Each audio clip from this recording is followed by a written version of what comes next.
It was once legal to come to the shores of our great continent and kidnap Africans and enslave us in foreign lands. It was once legal to rape African women and children because they did not have the right to dignity of their European oppressors.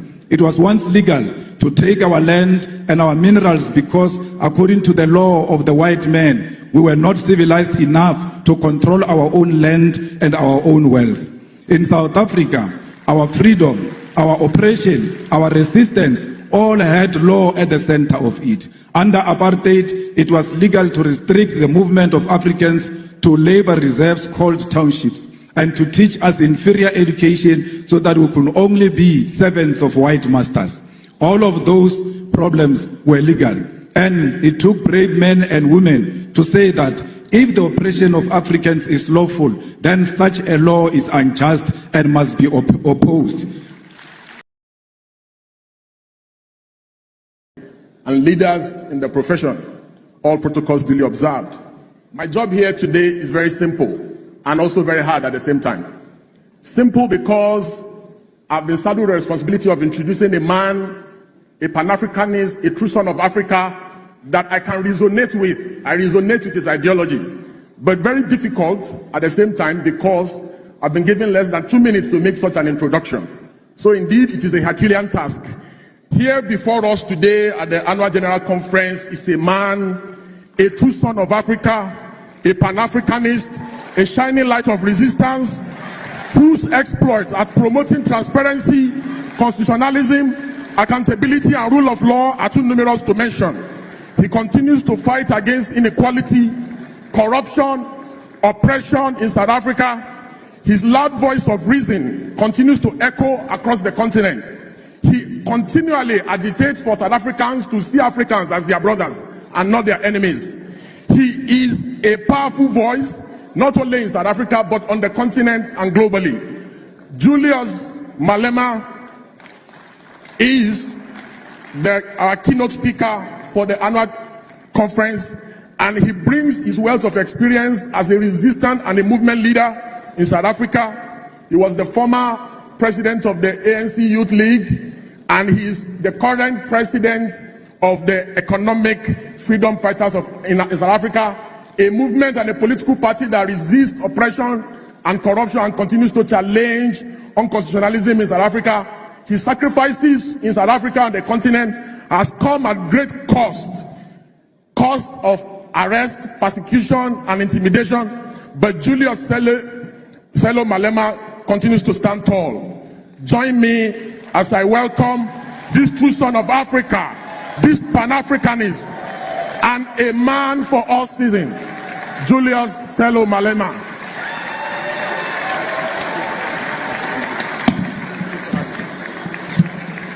But we are here to make our profession serve the African child. I wish to remind you that it was once legal to come to the shores of our great continent and kidnap Africans and enslave us in foreign lands. It was once legal to rape African women and children because they did not have the right to dignity of their European oppressors. It was once legal to take our land and our minerals because, according to the law of the white man, we were not civilized enough to control our own land and our own wealth. In South Africa, our freedom, our oppression, our resistance, all had law at the center of it. Under apartheid, it was legal to restrict the movement of Africans to labor reserves called townships and to teach us inferior education so that we could only be servants of white masters. All of those problems were legal, and it took brave men and women to say that if the oppression of Africans is lawful, then such a law is unjust and must be opposed. Today, as our continent is troubled by corruption, leaders who utilize state machinery to sustain their rule at the expense of the poor and the African lives in abject poverty, a question we all ought to ask ourselves is whether the time for the legal profession and the activists to once again stand up for what is right. We must all ask ourselves whether the time has not once again arrived for liberation to be achieved against the sale of our nation to recolonization, and whether this fight must not begin by reimagining our laws for the better. We must therefore reach into this deep history of resistance and solidarity which is shared by our two nations in order to achieve the goal of restoring the humanity of Africa and her people. My brothers and sisters, the humanity of Africa is at the center of what the EFF stands for. We are an organization that was formed in 2013 purely out of the demands of the people of South Africa who wanted an alternative to the former liberation movement to achieve economic freedom in our lifetime. We are an organization which is born out of the blood of slain mine workers in an area known as Marikana, where 34 miners were shot down execution style, and the 13th anniversary of their execution was this month on the 16th of August 2025. Yet the families have not seen any justice. No one has answered for this grave injustice. It is out of this deep pain and disregard for African life that the domestic workers, miners, gardeners, petrol attendants, street dwellers, university students, professionals, and ordinary people of South Africa demanded that we form the economic freedom fighters. We were formed to complete the liberation struggle, which was faced by compromise, betrayal, and corruption of the mission for the return of the land and wealth of South Africa to the hands of the people. As a result, we base our struggle on these lived realities, and we are guided by scientific ideological outlook of Marxism, Leninism, and the teachings of Frantz Fanon. Fanon, in the context of Africa, becomes most important as we face with a continent that is becoming more and more dependent on the former colonial master, and our liberation movement abandoned the struggle which led to the formation in favor of life of opulence while the people suffer. We are Marxist because we believe in the inherent need of an alternative economic system to capitalism, and we use the science of dialectics to wage our struggle for liberation. We are Leninist because we believe in the need for a vanguard party of the people to lead the struggle, one which believes in internal democracy and the waging of struggle in parliament, the judiciary, and at the grassroots level. We are anti-capitalist, anti-imperialist, anti-racist, anti-sexist organization which believes in democracy and socialism as a means of uplifting ordinary masses of our people. At the foundation of the EFF are what we refer to as the 7 non-negotiable cardinal pillars, which are expropriation of South Africa's land without compensation for equal redistribution in use, nationalization of mines, banks, and other strategic sectors of the economy without compensation, building state and government capacity, which will lead to abolishment of tenders, free decolonized education, healthcare, houses, and sanitation, massive protected industrial development to create millions of sustainable jobs, including introduction of minimum wages in order to close the wage gap between the rich and the poor, massive development of African economy, and advocating for a move from reconciliation to justice in the entire continent.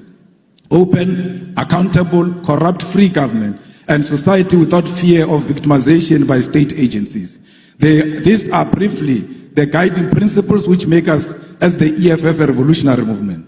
Compatriots, the need to do away with injustice of the past demand that we create laws for the future, because independence does not automatically mean that infrastructure of our legal system itself becomes independent. Our duty as lawmakers, as practitioners post-independence, demands of us to scrutinize existing laws and where necessary make amendments or even introduce new laws to liberate our people from the parasitic oppression that they are exposed to. The EFF, which has been in Parliament of South Africa since 2014, is engaged in this practice, and we have been able to implement our vision, mission, and identity into our approach to governance and lawmaking. A few examples of how we have interpreted what needs to change at the level of governance and legislation in South Africa to enhance the cause for liberation is to the introductions of the bills that were put before Parliament.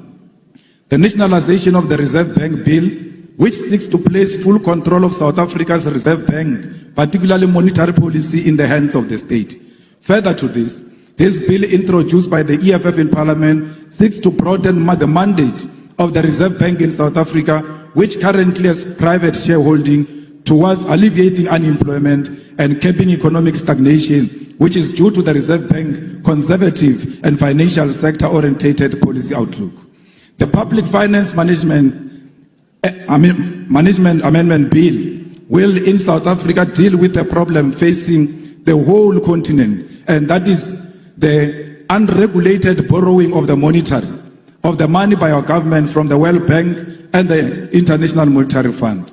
This bill, which we have introduced as the EFF, will require that National Treasury in South Africa first seek approval from Parliament to source foreign loans and establish transparency regarding such loans and their conditionalities. The debt trap of Africa to our foreign colonizers must be stopped, and that begins by regulating these loans that our leaders commit future generations to, because they will not be there when the colonizers come to collect.